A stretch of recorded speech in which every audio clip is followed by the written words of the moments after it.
ने बालाकोट की air strikes करी थी और पाकिस्तान को सबक सिखाया था। तो ये सारी चीजें रेडिकलाइजेशन की होती हैं, आज से नहीं हो रही, कई समय से हो रही हैं। अब टेलीविजन चैनल उसका एक नया माध्यम, उनका एफएम है भाई साहब, एफएम रेडियो उनके अपने पेजेस हैं, उनके टेलीग्राम के चैनल्स हैं, उनकी वेबसाइट्स हैं, वो डार्क नेट पे अवेलेबल हैं। टीवी चैनल लॉन्च कर दिया युवाओं को भड़काने के लिए। टीवी चैनल के जरिए आतंकियों की भर्ती की जा रही है। सोशल मीडिया पर भी युवाओं को भड़काने का काम जोर शोर से चलाया जा रहा है। बॉर्डर एरिया में आतंकियों की ट्रेनिंग वाले सेंटर फिर से शुरू कर दिए गए। इतनी मार खाने के बावजूद फिर से सब शुरू है। एड भी चलते होंगे, देख लेना उस टीवी पे, मैं आपको बता रहा हूं। किस टाइप के? ये जैसे कि लाइफ इंश्योरेंस के अलग नहीं, हुरों के नहीं सर, ये सब पाकिस्तानी कंपनियां पैसा देती हैं। दे आर टोल्ड कि तुम जैसे बैंक वाले पैसा देंगे, ये पैसा देंगे, वो कुछ लाख रुपए कि चैनल चलता रहे, ये लोग करते हैं। मैं छोटा सा एग्जांपल देता हूं। आदिल अहमद डर जो था, आदिल अहमद डर कौन था? वो कश्मीर का युवा था, कश्मीर का एक आतंकी था, कश्मीर का जैश ए मोहम्मद का था, जिसने पुलवामा का सुसाइड अटैक करा था। आदिल अहमद डर वो तो नहीं था पाकिस्तानी, वो तो लोकल था, लेकिन वहां पे उसको ऐसे ही प्लेटफॉर्म के थ्रू, इंटरनेट के थ्रू उसको रेडिकलाइज करा और उसको बोला कि भाई तू अपने आप को फाड़ दे। वो फाड़ गया। हमारे 40 भाई वीरगति को, जिसके बाद हमने बालाकोट की एयर स्ट्राइक्स करी थी और पाकिस्तान को सबक सिखाया था। तो ये सारी चीजें रेडिकलाइजेशन की होती हैं, आज से नहीं हो रही, कई समय से हो रही हैं। अब टेलीविजन चैनल उसका एक नया माध्यम, उनका एफएम है भाई साहब, एफएम रेडियो उनके अपने पेजेस हैं, उनके टेलीग्राम के चैनल्स हैं, उनकी वेबसाइट्स हैं, वो डार्क नेट पे अवेलेबल हैं। वो सब कुछ काम करते हैं। और सबसे बड़ी चीज सिर्फ ये नहीं कि वहां पे आम लोगों को, कश्मीर में लोगों को भड़काओ, कश्मीर में लोगों को रेडिकलाइज करो और कश्मीरियों को बोलो कि तुम ये कर दो। वो लोन वुल्फ अटैक्स होते हैं ना, ये भी तो लोन वुल्फ ही था जो करवा दिया इन लोगों ने, तो यही कर रहे हैं लोग। टीवी चैनल शुरू कर दिया गया, एफएम वहां पर काम कर रहा है और लोगों को रेडिकलाइज करने के लिए इंटरनेट से लेकर तमाम ये जो इस्तेमाल किया जा रहा है। मुझे ये लगता है कि वो लोग जिनके हाथों में, जो कहते हैं कि दुनिया के दादा हैं, जिन्होंने आइडेंटिफाई कर लिया ये गड़बड़ करने वाले लोग हैं, वो किस बात का इंतजार करते हैं? मगर इसमें एक चीज दिनेश आपने नोटिस की, सब में पाकिस्तान की डिनाइबिलिटी बनी हुई कि मैंने नहीं लॉन्च किया, मैंने कुछ नहीं किया। क्यों सर, क्यों? स्टेट की जो डिनाइबिलिटी बनी हुई है, लेकिन हर तरह के धमाके, हर तरह के धमाके हो रहे हैं। स्टेट ने अपनी डिनाइबिलिटी बना के देखी। हम जो बात अभी आजकल करते हैं, हमें इनसे सीखना चाहिए। ये वाला तरीका, प्लॉजिबल डिनाइबिलिटी क्या है? हाँ, कैंप बन रहे हैं, अब कैंप में धमाके हुए सीरिया टाइप, हमें क्या पता, मैनू की पता।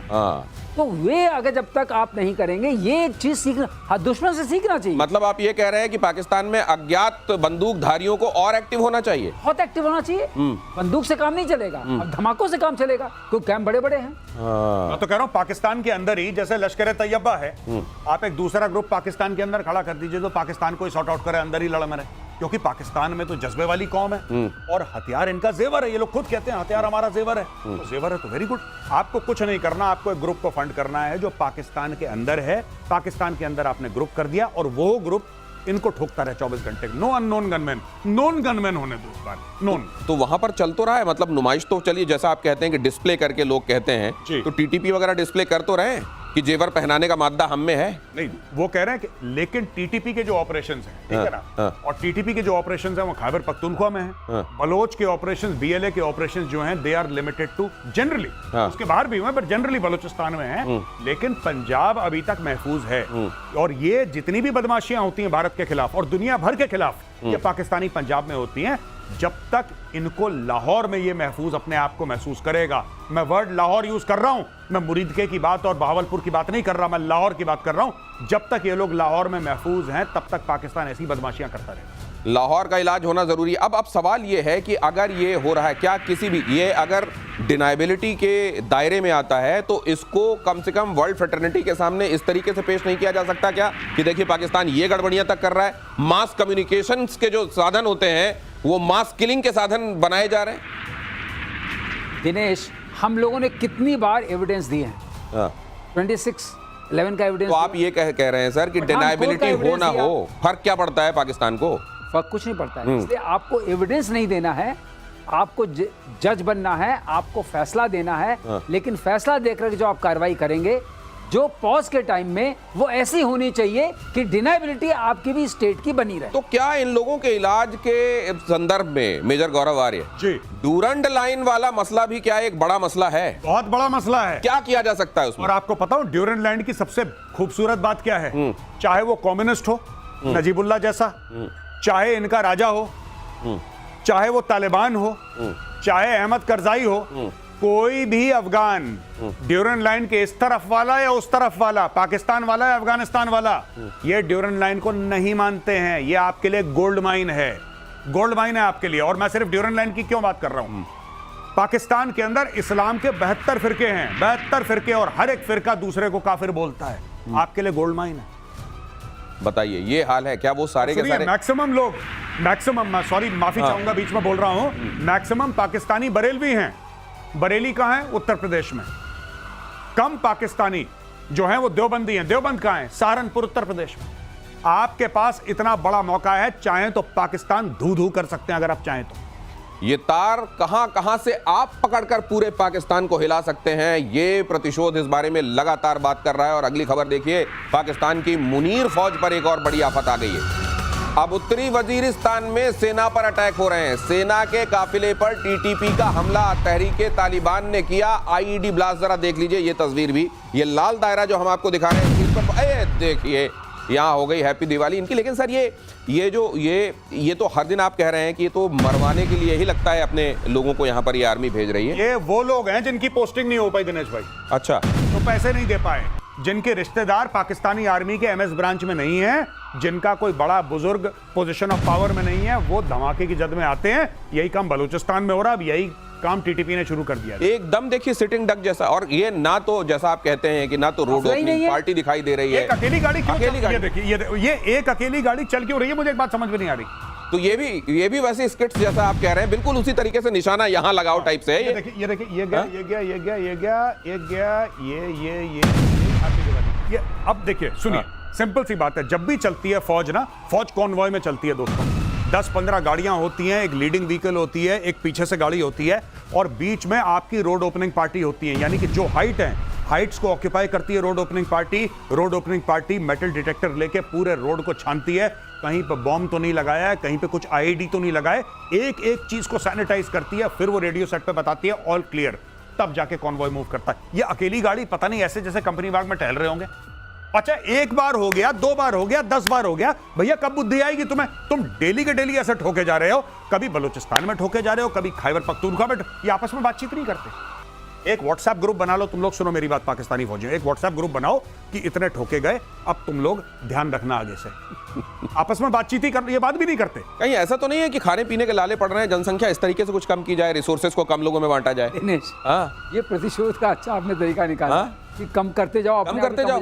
लेकिन खास बात है, on a serious note, on a serious note, ये जिस तरह की आर्मी का मूवमेंट है, और मैं देख रहा हूँ, मैं तो एयरफोर्स से हूँ, मैं भी अचंभित। गौरव बिल्कुल ठीक बता रहे हैं, क्योंकि ये लगता है आइसोलेटेड, ये खुद ही लोन वुल्फ बन के जा रहे हैं।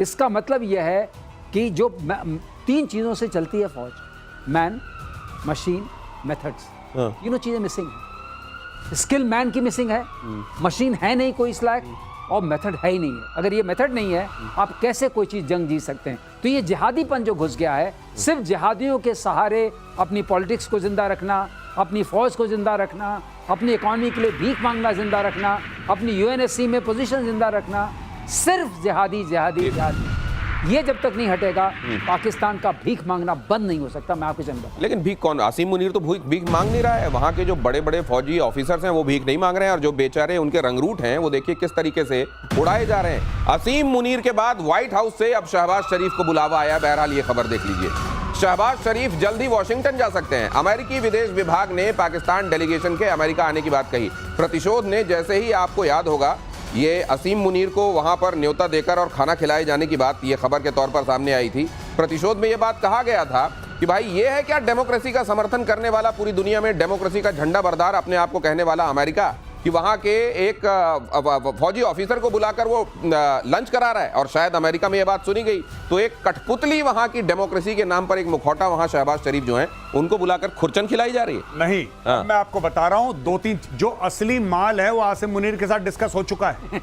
अब इसके साथ डिस्कस होगा कि आप कंसेंसस बनाइए पाकिस्तान में, और जो भी पाकिस्तानी ये प्रोग्राम देख रहा है, मैं तुम्हारे मुंह पे बोल रहा हूं, तुम नोट कर लेना, मैंने आज की तारीख में बोला है, ठीक है? ये इजराइल को रिकॉग्नाइज करवाने के चक्कर में है।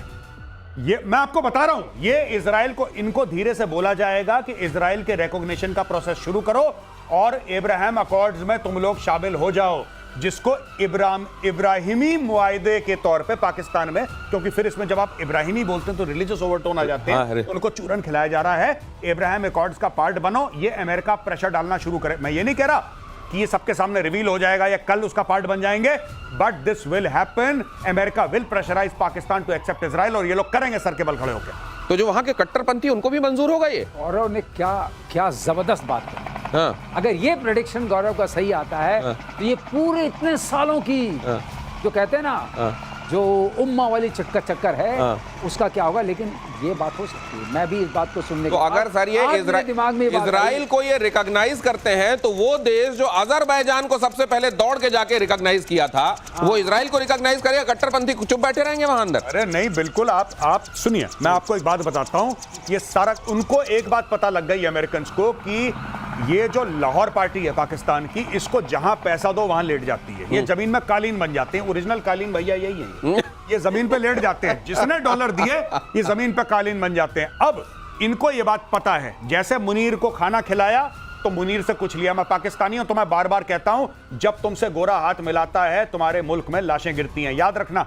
जब गोरे ने तुम्हें खाना खिलाया है, जब गोरे ने तुमसे हाथ मिलाया है, तब तुम्हारे यहां लाशें गिरी हैं। अब तुम देखना, अगर शहबाज शरीफ व्हाइट हाउस पहुंच जाता है, इसमें इजराइल वाला एंगल है, क्योंकि इसमें फौज का एंगल तो हो ही नहीं सकता।